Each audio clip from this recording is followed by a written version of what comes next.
និយាយតែពី iPhone ប្រើតែ Samsung អត់យល់បងឯង អត់ទេបងប្រើទាំងអស់ហ្នឹងដូចបងធ្លាប់និយាយបងជា technical content OS អីក៏ប្រើដែរ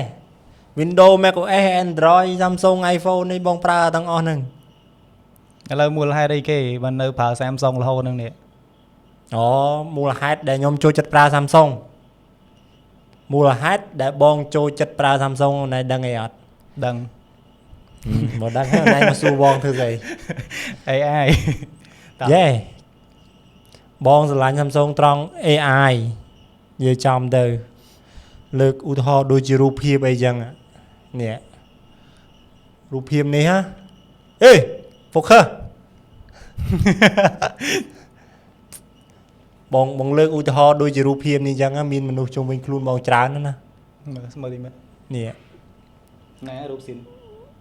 រូបស៊ីនគឺមនុស្សយើងថតជាជុំវិញលក្ខណៈមនុស្សជុំវិញងារច្រើននេះនេះ AI វាអាចកាត់ឡើងស្អាតហ្មង មើលលើធ្វើមើលមិនចាំដាក់ B-roll ចូលហ្នឹងតើអូខេ អាហ្នឹងគឺ AI មួយទៀតក៏នៅតែ AI ដែរ Samsung បងឲ្យលេខ1ហ្មងគឺទូរស័ព្ទដែលមាន AI ល្អបំផុតនេះយើងចុចប៊ូតុងបិទបើកសោហ្នឹងចូលជាប់ទៅ AI មកតែហ្មងនេះយើងអាចសួរយកបានតែហ្មង Gemini built-in ហ្មង Yes នេះសួរទៅវាឆ្លើយហ្មងសឹងនិយាយថាឧទាហរណ៍យើងលក់ដូរយើងអ្នកលក់ដូរអាជីវកម្មតាមផ្សារអីយើងឧទាហរណ៍បងឲ្យលុយ 10000 ទិញអីវ៉ាន់អស់ប៉ុណ្ណេះ 3000 2005 អាប់ប៉ុន្មានយើង built in មកយើងចុចអាហ្នឹងយើងសួរវាទៅវាប្រាប់ហ្មងនេះឃើញអត់ចាក់សោក៏វាចេញដែរនេះនៅល្អបង អាហ្នឹងទុកចិត្តបានទេបង ទុកចិត្តបានបងសម័យនេះបងខ្វះ AI អត់បានមកនិយាយត្រង់ AI ជួយការងារបានច្រើន អូខេមានអីផ្សេងពីខៅពី AI អីបង មាន OS Alone One UI របស់ Samsung អាចប្រៀបធៀបជាមួយ iOS បាន One UI បាទឥឡូវដូចចិត្តចេញ version ថ្មីដែរបង version ថ្មីដែលនឹងចេញមកឆាប់ៗនេះចាប់ពី Samsung Galaxy A23 Ultra ឡើងទៅគឺអាច update One UI 8.5 ដែលអាចផ្ញើ file AirDrop ចូល ecosystem របស់ Apple បាននិយាយរួមទៅមួយទៀតអេក្រង់វាស្អាតអេក្រង់ Samsung គឺជាអេក្រង់ OLED ដែលបងស្រឡាញ់បំផុត Yes អូខេអានេះខ្ញុំស្រឡាញ់ដែរអេក្រង់ អេក្រង់ស្អាតកាមេរ៉ាទាំងថតរូបទាំងវីដេអូគឺប្រើការបានអាចយក file ហ្នឹងទៅធ្វើការជាកិច្ចការងារបានហ្មងវីដេអូមួយចំនួនយើងអាចប្រើ Samsung ណាវីដេអូបងនៅលើ page ល្បីៗ 3-4M មួយចំនួនក៏បងប្រើតែ Samsung នេះដែរអូខេតោះអញ្ចឹងសរុបមកវិញហើយដែលបងស្រឡាញ់ iPhone Samsung ដោយសារតែ AI អេក្រង់ស្អាត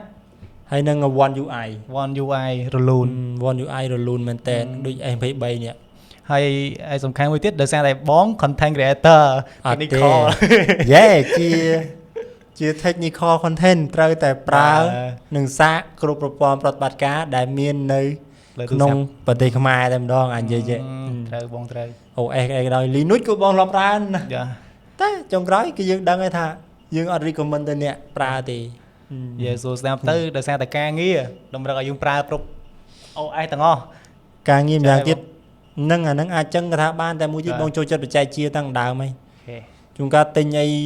ញទូរស័ព្ទ OS ថ្មីមកមិនតង់ស្គាល់ហ្នឹងចេះតែទិញមកតេស្តបងកេះកោជួនកាលពេញផ្ទះមិនពេញផ្ទះទេខូចហ្មងខូចចោលហ្មងវាជាការស្រឡាញ់បាទស្ដាយលុយក៏ស្ដាយលុយប៉ុន្តែធ្វើម៉េចបើយើងទូរស័ព្ទបាទ OS ថ្មីដូចជាមួយជំនាន់មកពួក Xiaomi ចេញដំបូងគេថាអូយ ROM Xiaomi លូនទិញមកតេស្តមក update ROM ធ្វើកែ ROM កែខ្លួនឯងគាំងបើលេងកើតអានេះដោយសារតែ technical ដោយសារការយើងស្រឡាញ់អាភាពលពឹសរបស់យើងអាហ្នឹងអូខេចឹងយល់មិនបាត់ intro ស្អីទេហ្នឹងហើយអ្នកទាំងអស់គ្នាបើចង់បាន Samsung អាច Samsung ដែលរលូនណាអាចមករកបាននៅគ្នាយើងហ្នឹងហើយនេះយើងគ្រប់សាខាតែម្ដងចាប់ពី Galaxy S22 Ultra ឡើងទៅហើយធានាទាំងគុណភាពនិងតម្លៃជូនជាពិសេសបើអ្នកទាំងអស់គ្នាតាក់ទងមកតាមរយៈ page នេះយើង KY Tech នេះ load Telegram មកនេះខ្ញុំនឹងដាក់លេខ Telegram ឲ្យខ្ញុំមានតម្លៃ special ជូនតែម្ដងដាក់កំងតាម page នេះយើង KY Tech Samsung ចាប់ពី A22 Ultra ឡើងទៅមានតម្លៃពិសេសសម្រាប់អ្នកដែលមើលហើយ share វីដេអូនេះហើយឆាតមកទិញក្នុង page នេះយើង KY Tech ហើយជួបជាមួយខ្ញុំបាទទាំងពីរនាក់នៅការជជែកវែកញែកដោយមិនឆ្លោះគ្នាបែបនេះនៅវីដេអូក្រោយទៀតខ្ញុំទាំងពីរនាក់អរគុណច្រើនជំរាបលាឡើយ បេដាវហាសា